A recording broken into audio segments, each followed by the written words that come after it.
April Holt's life appeared picture-perfect from the outside. She was a 27-year-old nurse who loved her job, her patients, and the quiet rhythm of her suburban neighborhood. Her friends often said she had a calming presence, the kind of person who made others feel safe just by being around. Every morning, she followed the same routine: coffee at 7, a short jog around the block, then off to the hospital in her small blue sedan. But on the morning of April 12th, something broke that familiar pattern. At first, no one noticed her absence. Nurses work long shifts, and sometimes they call in sick without warning. But as the hours ticked by, the hospital began to worry. April was never late, never careless, never unreachable. Her best friend Megan tried calling her phone multiple times, each time going straight to voicemail. By noon, unease had turned into dread.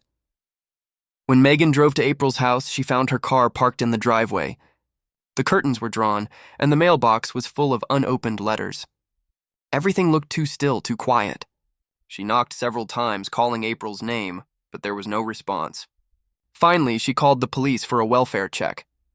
2 officers arrived around 6 p.m. The neighborhood was settling into its usual calm, children playing in yards, dogs barking, the smell of barbecue in the air. But the scene inside April's house was far from peaceful. The front door was unlocked. The living room looked untouched, almost too neat. Her phone was lying on the kitchen counter, next to a half-empty glass of water. The TV remote was on the couch, as if she had planned to relax before bed and never got the chance. When officers reached the bedroom, they found April lying motionless on the floor beside her bed. Her skin was pale, her hair fanned out like she had simply collapsed mid-step. The initial assumption was natural causes, perhaps a sudden heart attack or stroke. There were no signs of forced entry, no overturned furniture, and no obvious injuries. The paramedics confirmed she was gone, and the case was briefly marked as a sudden, unexplained death. Detective Laura Bennett, a seasoned investigator with years of experience, was called in to oversee the scene. Something about it didn't feel right to her. The position of April's body seemed unusual, like she had fallen backward rather than fainted forward. The broken glass under the bed caught her eye. Why would it be there? She also noticed faint bruises on April's wrist, light enough to overlook but odd for someone who lived alone. These details whispered of something more deliberate, something darker. Still, with no evidence of violence or theft, Laura had little to go on. The coroner's office removed the body for examination, and the case was left open pending autopsy results. Outside, the sun was setting, painting the quiet street in soft gold. Neighbors stood behind their fences, whispering, wondering what had happened to the cheerful young woman who always waved good morning. That night, as the ambulance drove away, Laura took one last look at the house. To everyone else, it was a tragic accident. But deep down, she couldn't shake the feeling that April Holt hadn't simply died. She had been silenced. The news of April Holt's sudden death spread through the small town like wildfire. People who had known her only casually were now sharing stories about her generosity, her dedication to nursing, and the warmth she brought to everyone she met. At the hospital, her co-workers were in disbelief. The nurses' station felt heavier, quieter. April had been the kind of person who brought coffee for others and stayed late to cover extra shifts. No one could understand how someone so young, healthy, and full of life could simply die overnight. Detective Laura Bennett, however, was not ready to close the case. Something about the scene at April's house continued to gnaw at her. She began retracing April's final days, looking for anything that might explain what had happened. Her first step was to go through April's phone records. What she found immediately raised red flags. The last messages on April's phone weren't friendly reminders or family chats. They were heated exchanges with someone saved under the name Ryan. The tone of the texts was tense, emotional, and desperate. The messages revealed that April had met with Ryan just 2 nights before her death, and the conversation had not ended well. Ryan Carter was no stranger to the local police. He was a 30-year-old medical technician who had once dated April for nearly 2 years. The relationship had ended after repeated arguments, though April never spoke much about what went wrong. Some of her friends hinted that Ryan could be controlling, even jealous. When detectives contacted him, he sounded calm but distant. He claimed he hadn't seen April in months and that they were on good terms. His statement directly contradicted the text messages found on her phone. Detective Bennett visited April's workplace next. The hospital staff described April as kind but recently distracted. One coworker recalled seeing her crying in the break room the week before her death. Another mentioned overhearing a phone call that ended with April saying, "I can't keep doing this." The details were vague, but it was clear that something was troubling her deeply. Meanwhile, forensic technicians continued analyzing evidence from her house. There were no fingerprints other than her own, and no signs of forced entry. Everything appeared ordinary, too ordinary. Laura began to suspect that whoever had been there with April had known how to avoid leaving a trace. As the investigation moved forward, neighbors came forward with statements of their own. One elderly couple mentioned hearing raised voices coming from April's house late on the night before her death. They hadn't called the police because the noise stopped quickly, and they assumed it was just a domestic dispute. Despite all the small clues, there was still no physical proof of foul play. The cause of death remained undetermined, and the toxicology report was still pending. For now, the case stood at a frustrating standstill. Laura couldn't accuse Ryan without evidence, but her instincts told her that this was more than a tragic coincidence. The deeper she dug, the more she realized how carefully constructed April's life had been, a smiling mask covering quiet chaos. Behind the photos of vacations and birthday parties were private struggles and fears she had never shared. Something dark had been building in her world long before that final night, and whatever happened inside that house wasn't accidental. The truth was there, buried beneath layers of calm appearances and polite lies, waiting for the autopsy to reveal what the living could not. The autopsy on April Holt's body began 2 days after she was found. Dr. Evelyn Harris, the county's senior medical examiner, approached the case with her usual precision.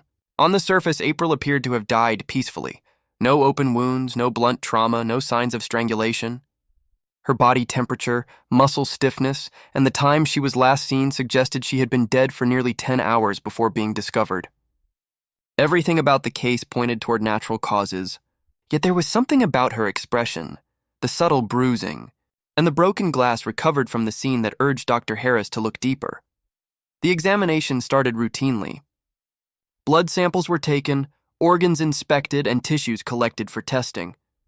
Dr. Harris noted faint bruises along the wrists and upper arm, small enough to go unnoticed but distinct in pattern.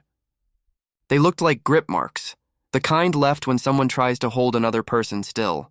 Her fingernails had small traces of clear residue, possibly from a drink or chemical substance. Dr. Harris ordered a full toxicology screening, a process that could take several days, but something told her it was worth the wait. Meanwhile, Detective Laura Bennett remained restless. She visited the coroner's office daily, hoping for updates. She had seen enough suspicious deaths to know when something didn't fit.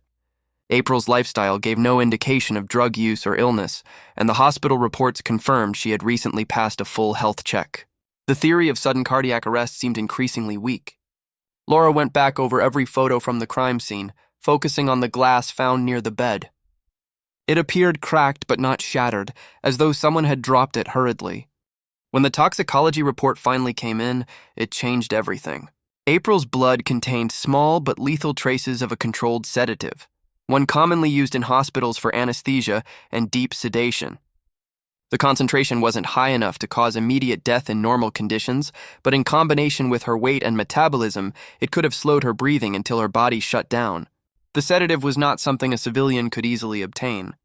Whoever had given it to her knew exactly what they were doing. The finding turned what had seemed like a tragic accident into a confirmed homicide. Dr. Harris concluded that April had not taken the substance willingly. The drug was most likely slipped into a drink, perhaps the glass of water found near her body. The pattern of bruising suggested she might have realized something was wrong and tried to resist before losing consciousness. Her death had been carefully staged to appear natural. Detective Bennett now had her first solid lead. Access to the sedative was restricted to medical professionals, and only a handful of people at April's hospital had clearance to handle it. The investigation narrowed rapidly toward that small circle, and at the center of it was one name that kept resurfacing: Ryan Carter. He had access to the drug. He had a history with April, and he had lied about seeing her. As news of the autopsy findings spread, the town's sympathy turned into unease.